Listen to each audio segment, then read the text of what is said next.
नमस्कार। India debate में आप सबका स्वागत है। मैं हूं आशुतोष पाठक। मित्रों, कल की रात बहुत भारी थी और हम लोग सभी एक प्रकार से बेचैन थे। कुछ फैसला नहीं आ रहा था। सोच में पड़े थे कि 20 तारीख मुकर्रर हो गई है और मैंने जो आपको कहा था कि एक खबर में ब्रेक करूंगा, आज मैं वो खबर आपके सामने ब्रेक कर रहा हूं। मामला हुआ ये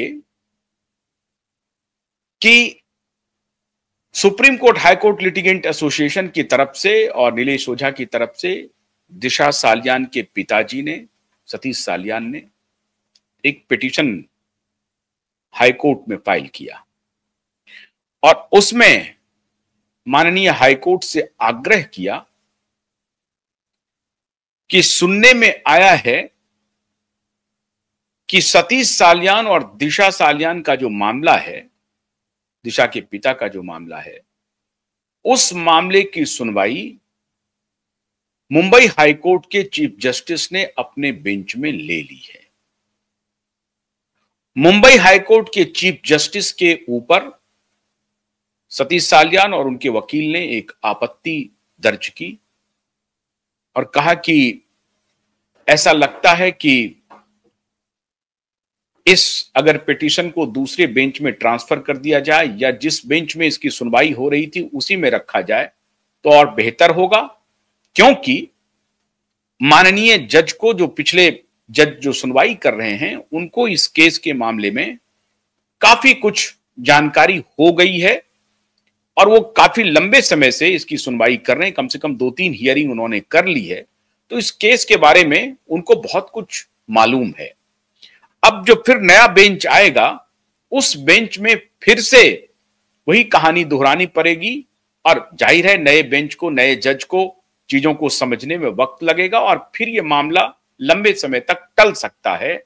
और जो असली कहानी है कि एफआईआर रजिस्टर हो आरोपी के खिलाफ, उस रजिस्ट्रेशन में फिर विलंब हो जाएगा। तो माननीय अदालत से आग्रह किया गया कि ये जो बेंच बदला जा रहा है उसको ना बदला जाए और उसी बेंच में इस सुनवाई को आगे बढ़ाया जाए ताकि स्पीडी एक्शन हो और अविलंब जो हम लोगों की मांग है एफआईआर रजिस्ट्रेशन की, वो एफआईआर रजिस्ट्रेशन की प्रक्रिया फौरन से पेशतर प्रारंभ हो। मित्रों, माननीय अदालत ने इस अर्जी को, इस आग्रह को सुन लिया और हम सबको माननीय अदालत के प्रति आभार प्रकट करना चाहिए कि अदालत ने हमारी अर्जी को सुना और अदालत ने यह माना कि हाँ, बात में दम है और यह मामला लंबे समय तक आगे न बढ़े, इसलिए उसी बेंच में इसकी सुनवाई होगी। खैर, यहां तक तो बात लग रहा था कि यह बात हो गई है, लेकिन 6, 7, 8 बजे रात तक सतीश सालियान या दिशा सालियान का जो ये मामला है, ये लिस्ट नहीं हुआ था आज के लिए। 6, 7, 8 बजे रात तक हम लगातार अपने वकीलों से संपर्क में थे। हमारे वकील कोर्ट के चक्कर लगा रहे थे, शाम को, रात को भी ये जानने की कोशिश कर रहे थे कि ये अभी तक लिस्ट क्यों नहीं हुआ है और उनको आशंका थी कि कहीं ऐसा ना हो कि 11th आवर में ये बेंच ही बदल जाए और जो अर्जी हम लोगों ने लगाई है वो अर्जी अनसुनी हो जाए। लेकिन ऐसा नहीं हुआ मित्रों, ऐसा नहीं हुआ और ये आपकी बहुत बड़ी जीत है, बहुत बड़ी जीत है। पावर गैलरी में नहीं, हम लोगों को सूचना मिली थी कि ये पूरा का पूरा मामला फिर एक बार चीफ जस्टिस के बेंच में ट्रांसफर हो जाएगा और फिर सतीश सालियान के एडवोकेट आदरणीय नीलेश ओझा जी ने अर्जी लगाई कि ये फिर मामला अगर दूसरे बेंच में जाता है तो फिर 1-2 तारीख तो पढ़ ही जाएगी और फिर यह मामला लंबे समय तक के लिए टल जाएगा और एफआईआर रजिस्ट्रेशन की जो बात है वो टल जाएगी। अदालत ने हम लोगों की बात को स्वीकार करते हुए ये मान लिया और रात में 10:30 बजे, बल्कि 11:15 बजे मेरी जब आखिरी बार बात हुई नीलेश जी से, तो फिर उनका फोन आया। जब मेरी बात हो रही थी 10 बजे तक, तब तक उनके पास भी अपडेट नहीं था। हालांकि इसके पहले लिस्ट हो चुका था लेकिन जानकारी नहीं मिली थी। 11 बजे नीलेश जी ने मुझे फोन किया और कहा कि हाँ, ये मामला लिस्ट हो गया है और उसी जस्टिस सारंग कोतवाल और जस्टिस गडकरी के बेंच में इस मामले को सुना जाएगा और जो नंबर है वो है केस नंबर 43। तो पूरी संभावना है मित्रों कि आज सुनवाई हो जाए। हालांकि हम ये देर से शुरू कर रहे हैं कार्यक्रम, हम ये कोशिश कर रहे थे कि 1 बजे मैं आपके साथ लाइव ही आऊं, लेकिन हम लाइव नहीं आ पाए और हम आखिर तक ये सूचना इकट्ठा कर रहे थे कि क्या सुनवाई शुरू हो गई। हमारा नंबर हम लोगों का आ गया, 43 तक हम पहुंच गए हैं। तो अभी जो सूचना, लेटेस्ट सूचना है मित्रों कि 43 तक अभी हम लोग नहीं पहुंचे हैं। किसी भी वक्त 43 तक पहुंचा जा सकता है और इसकी सुनवाई शुरू हो सकती है। मतलब हमारे इस कार्यक्रम के शुरू होने तक जो हमें सूचना थी उसके बिना पर मैं कह रहा हूं। तो आज सुनवाई होने की पूरी संभावना है और मैं फिर आपको कह रहा हूं कि जैसे ही हमें इन बिटवीन भी, जब मैं आपसे बातचीत कर रहा हूं तब भी अगर हमें कोई सूचना मिलेगी तो हम फौरन आपको बताएंगे। और अगर इन केस इस कार्यक्रम के खत्म होने के बाद हमें यह सूचना मिले तब भी हम आपके साथ फौरन से पेशतर कोर्ट नंबर 53 में है, सीरियल नंबर 44 है और जस्टिस गडकरी के कोर्ट में है। अभी तक ये जो कोर्ट नंबर 53 और सीरियल नंबर 44 है, इसमें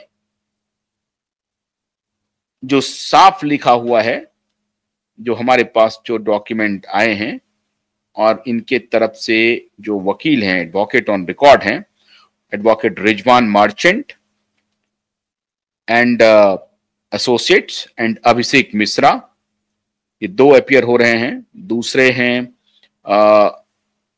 महाराष्ट्र, अभिषेक मिश्रा, रिजवान मार्चेंट, अभिषेक मिश्रा, रिजवान मार्चेंट। अभिषेक मिश्रा जो दूसरा है उद्धव ठाकरे वर्सेस महाराष्ट्र, इसमें कई मैटर इसमें लगे हुए हैं। Yashwant Jadhav, state of Maharashtra. एक जो Uddhav Thackeray versus government of Maharashtra है, उसमें राहुल अरोते और अभिषेक मिश्रा, रिजवान मार्चेंट, ये 3 एडवोकेट हैं। और सतीश सालियान के जो एडवोकेट ऑन रिकॉर्ड जो अभी आज पेश हो रहे हैं। और कमाल की बात देखिए मित्रों, अभिषेक मिश्रा, रिजवान मार्चेंट तो इनके लिए पेश हो रहे हैं और आज ही नीलेश ओझा जी के खिलाफ जो कंटेम्प्ट का, उनके खिलाफ जो प्रोसीडिंग्स की बात कर रही है हाई कोर्ट, उसकी सुनवाई भी आज ही है। तो नीलेश ओझा की सुनवाई भी आज है और सतीश सालियान के केस की सुनवाई भी आज ही है। तो इसको हम लोगों ने ऑलरेडी एक्सपोज किया हुआ है कि ये संयोग नहीं हो सकता। ये कल भी हो सकता था नीलेश ओझा की, या आगे एक दिन आगे हो सकता था, ये एक दिन आगे पीछे हो सकता था, लेकिन 20 नवंबर को ही तारीख पड़ी। लेकिन एक जो योजना थी कि बेंच बदल करके इसको और लिंगर ऑन किया जाए, इसको और टाला जाए, इसमें बहुत बड़ी बड़ी शक्तियां इन्वॉल्व हैं और जज साहबान के ऊपर बहुत जबरदस्त दबाव है मित्रों, भयंकर दबाव है सभी जजों के ऊपर। जो भी इस केस की हियरिंग में आते हैं उनके ऊपर दबाव बनाया जा रहा है, लेकिन जज साहब इस बार दबाव में नहीं आएंगे, ये मैं आपको दावे के साथ कहता हूं, क्योंकि जब जज साहब को दबाव में हम आने नहीं देंगे। उनके पास कोई और दूसरा रास्ता नहीं है जिससे कि वो दबाव में आ जाए। दबाव में हम उनको आने नहीं देंगे। हम लोग उनके साथ पूरी तरह से चट्टान की तरह खड़े हैं। ये जो सिस्टम के लोग और जो corrupt bureaucrat, corrupt politician, corrupt police officers जो ठाकरे गैंग को समर्थन करने में लगा हुआ है, वो जो चाह रहा है कि इस पूरे प्रकरण को डिविएट किया जाए, भटकाया जाए, उसको हम भटकने नहीं देंगे। लेकिन फिर भी साजिश देखिए, एक्सपोज्ड साजिश है कि 20 नवंबर को सतीश सालियान की हियरिंग होगी और 20 नवंबर को ही नीलेश ओझा के खिलाफ जो कंटेम्प्ट कोर्ट है उसकी भी हियरिंग लगा दें।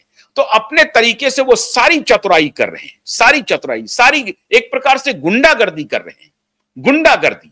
और वो कौन कर रहा है कोर्ट प्रेमिसेस में ये गुंडागर्दी, ये तो अदालत को मालूम है, माननीय अदालत को मालूम है।